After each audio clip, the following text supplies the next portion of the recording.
Helpful to the public. You know చాలా మటుకు ఏ జబ్బు వచ్చినప్పటికీ కూడా అది కొద్దిగా మన చేతిలో ఉంటుంది.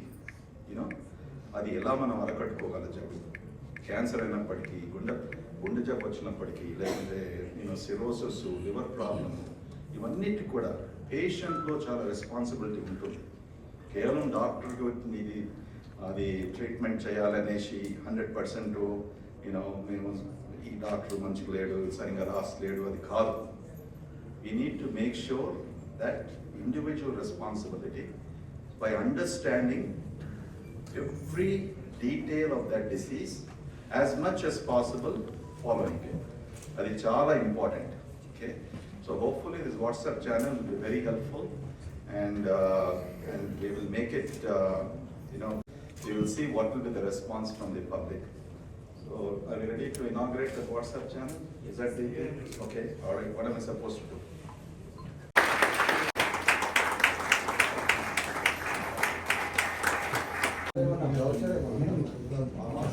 బ్రౌచర్ ఏమంటే మీరు హోల్డ్ చేస్తే బాగుంటుంది.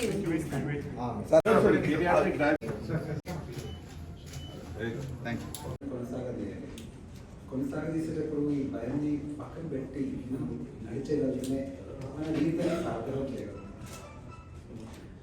జబ్బులు ఒక రకంగా మనం ఏ స్థాయికి చెందిన వాళ్ళని చూడాలి. మనం పేదవాళ్ళమా, మనం డబ్బులు ఉన్న వాళ్ళమా, మగ పురుషులమా, ఆడోళ్ళమా, ఎదుగుతున్న రాష్ట్రం. సో దీని సారాంశం ఏంటి? దట్ పుట్టిన భూమిపైన మనం పడే బాధల్ని మన మనసులో ఫస్ట్ దాన్ని తెలుసుకోవాల్సింది. దట్ దాని గురించి ఈ ప్రాబ్లమ్ని మనం ఫస్ట్ అర్థం చేసుకోవాలి. ఫస్ట్ పని అది. దట్ ఒక సమస్య మనకు ఎదురైంది, దీన్ని మనం ఎదుర్కోవాలి. ఆ మాట మనసులో పడకపోతే మన జీవితంలో ఏ సమస్యకి ముందు పోలేము. కానీ జబ్బులు కూడా ఇది సాధారణంగా మనం చూసేది ఏంటి అంటే ప్రజల మధ్యలో ఏమి అవగాహన ఉంటుంది? ఈ జబ్బేమో బాగా డబ్బులు ఉన్న వాళ్ళకి, లేకపోతే బాగా లావు ఉన్న వాళ్ళకి, లేకపోతే ఈ కూర్చొని పనిచేసే వాళ్ళకి పరిమితం వరకు ఉంటుంది, కానీ మాకెందుకు వస్తుంది? ఇదే ఆలోచనతోనే ఉండి ఉండి ఉండి ఒకరోజు ఏదో వాళ్ళలో కాళ్ళు పుండు వచ్చి ఆ పుండు మాంతలేనప్పుడు అయ్యో నాకు షుగర్ వచ్చేసింది అని టెన్షన్. పొలాల్లో పనిచేసే వాళ్ళు, ఐటీ కంపెనీస్లో ఏసీలో కూర్చునే వాళ్ళు అందరి జబ్బుకి బాగా రావచ్చు. సో అందుకోసం ఫస్ట్ తెలుసుకోవాల్సిన విషయం ఏంటంటే ఈ జబ్బు ఎవరికైనా రావచ్చు. ఫస్ట్ పాయింట్ అది. రెండో పాయింట్, సో దీని గురించి మనం తెలుసుకునే అవసరం మనకి ఏముంది? ఎందుకంటే ఈ జబ్బు మలేరియా, డెంగ్యూలా కాదు. 5 రోజులు మందులు ఇచ్చినాము, 6 రోజులు దీని నుంచి విముక్తి చెంది మనం ఒక ప్రశాంతమైన జీవితం బతుకుతామని కాదు. ఒక రకం చెప్పాలంటే ఇది ఒక పెళ్లి. ఎస్, కానీ దీంట్లో మనము చేయాల్సిన పని ఏంటంటే సార్థకంగా సైంటిఫిక్ నాలెడ్జ్ తీసుకొని మన మనసుని పూర్తిగా అండర్స్టాండ్ చేసుకోవచ్చు. అంటే ఫస్ట్ ఇన్ఫర్మేషన్, ఎంపవర్మెంట్. ఆ ఇన్ఫర్మేషన్ని మనం స్వీకరించి అర్థం చేసుకొని మన డాక్టర్స్ దగ్గర పోయి డిస్కస్ చేసి దాని ట్రీట్మెంట్ తీసుకుంటే మనం బయటపడతాం. సో దీంట్లో 50% జనాలకి వాళ్ళకి షుగర్ ఉన్నట్టే తెలియదు.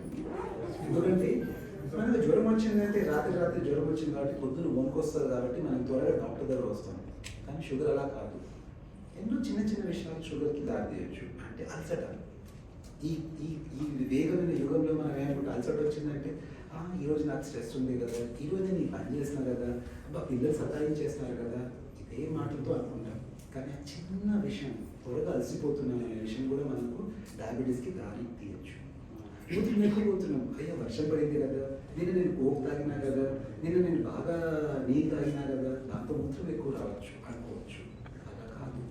సో అందుకోసమే ఆరోగ్యం విషయంగా ఏదైనా చిన్న చిన్న విషయాలు ఎక్కువసేపు కొనసాగిస్తుందంటే దయచేసి డాక్టర్ దగ్గరికి డాక్టర్ని శత్రులేం కాదు. వాళ్ళు చేర్చుకున్న విద్య పరిమితం వరకే. జీవితంలో ఏ మెడిసిన్, ఏ నాలెడ్జ్ అయినా శాశ్వతమే ఉండదు.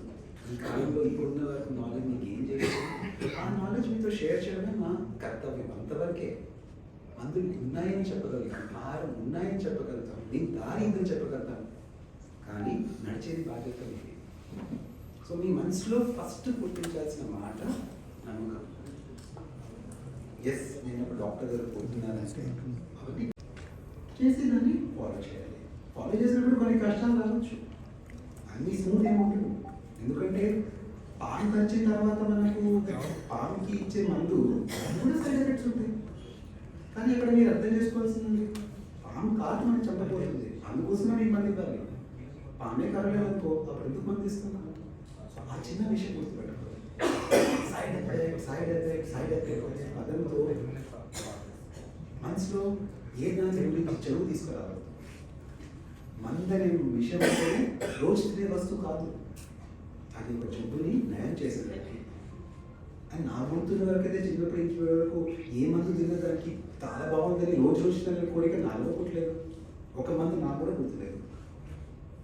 పిల్లోడి నుంచి పసిపాప నుంచి చనిపోయి ఆటగారు ఎందుకు జంతువులు ఒక్కరికి మంది ఇచ్చి చూడండి, ఎవరు మందు స్వీకరించరు.